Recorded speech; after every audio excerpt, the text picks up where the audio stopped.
এক বাদশা একজন দরবেশের কাছে যেয়ে বলল, হুজুর, আল্লাহ তাআলা আমাকে দুনিয়াতে বাদশাহী দান করেছে, এখন আমি কি করলে আল্লাহ তাআলা আখিরাতেও আমাকে বাদশা বানাবেন? সেই দরবেশ বলল, আপনার গুনাহ ছেড়ে দিতে হবে। বাদশা বলে, হুজুর, গুনাহ কিভাবে ছাড়ব?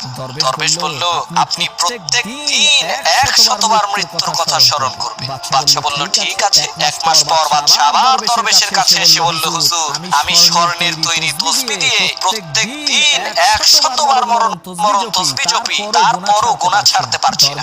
দরবেশ বললেন, তোমার তো মৃত্যুর কথা স্মরণ করা একবারও হয়নি, তুমি তোমার বাদশাহী একদিনের জন্য আমাকে দাও, আমি তোমাকে শিখিয়ে দেব কিভাবে মৃত্যুর কথা স্মরণ করতে হয়। বাদশা বলল, ঠিক আছে। এবার দরবেশ ক্ষমতায় বসলেন, সিংহাসনে বসেই জল্লাদকে অর্ডার করলেন, বাদশাকে এই মুহূর্তে হত্যা করো। জল্লাদ দৌড়ে এসে বাদশার গলায় ছুরি ধরার সাথে সাথে বাদশা জ্ঞান হারালেন।